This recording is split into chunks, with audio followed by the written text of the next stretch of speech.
Assalamualaikum warahmatullahi wabarakatuh. Perkenalkan, nama saya Sultan Raffi Abdul Rahim.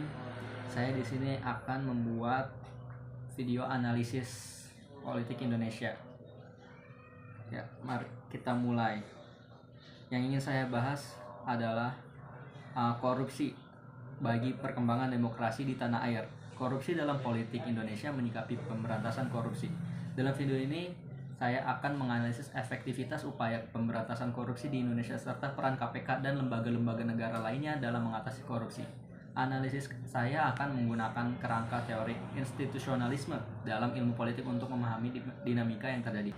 Dari perspektif institusionalisme, revisi UU KPK tahun 2019 menunjukkan bagaimana institusi dapat dilemahkan oleh kekuatan politik yang resisten terhadap agenda anti korupsi. Kemudian ada Pet Dependence, warisan budaya korupsi dari rezim Orde Baru yang masih bertahan dalam bentuk patronase politik dan praktek ransaking. Kemudian ada insentif institusional, sistem politik elektoral yang mahal menciptakan insentif bagi politisi untuk mencari dana melalui cara-cara koruptif. Kemudian ada reformasi parsial.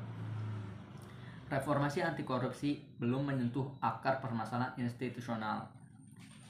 Dalam pandangan kerangka institusionalisme, peran lembaga-lembaga negara dalam pemberantasan korupsi menjadi sangat krusial.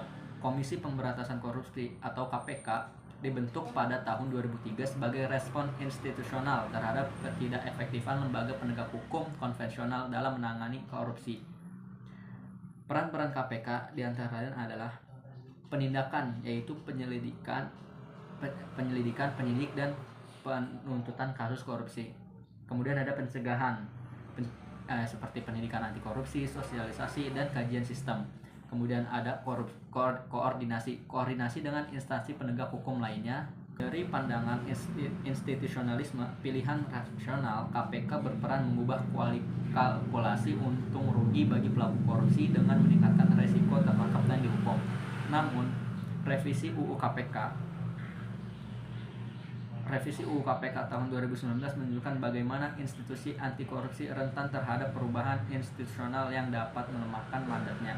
Beberapa perubahan institusional yang kontroversial diantaranya itu ada pembentukan Dewan Pengawas, status KPK sebagai lembaga eksekutif bukan independen, pembatasan penyadapan, kemudian ada perubahan status pegawai menjadi ASN.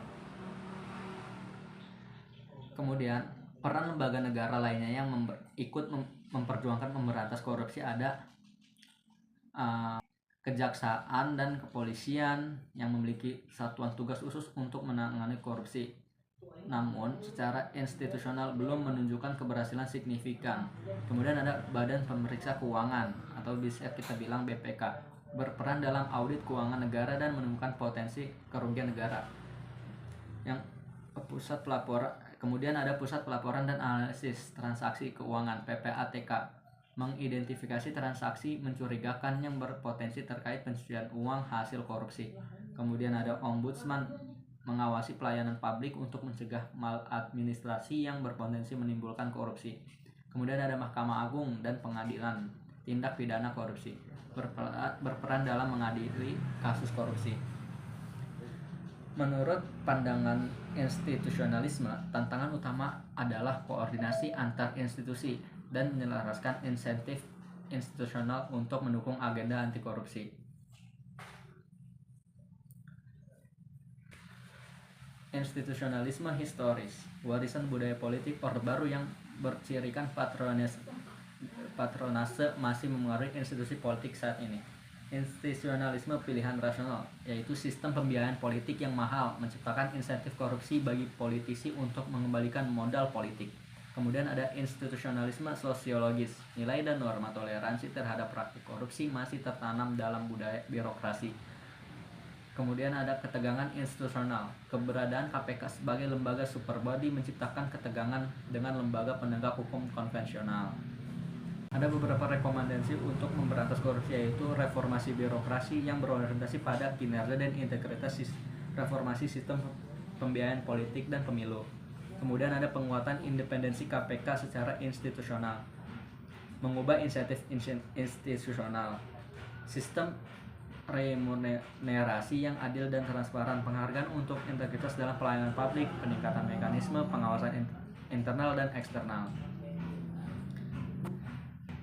Dalam perspektif institusionalisme, pemberantasan korupsi di Indonesia memerlukan pendekatan holistik yang mengatasi permasalahan struktural dalam desain kelembagaan, insentif, dan nilai-nilai yang ada dalam institusi politik dan pemerintahan. Upaya pemberantasan korupsi yang telah dilakukan terutama oleh KPK menunjukkan hasil positif, namun masih menghadapi tantangan institusional yang signifikan. Penguatan kelembagaan, anti korupsi, sinergi antar lembaga, dan perubahan insentif institusional akan menjadi kunci keberhasilan agenda pemberantasan korupsi di masa depan. Tanpa reformasi institusional yang menyeluruh, upaya pemberantasan korupsi akan terus menghadapi resistensi dan keterbatasan. Mungkin demikian analisis saya mengenai korupsi dalam politik Indonesia. Semoga video ini memberikan perspektif baru dalam memahami dinamika pemberantasan korupsi di tanah air. Terima kasih telah menyaksikan. Jangan lupa untuk subscribe. Wassalamualaikum warahmatullahi wabarakatuh.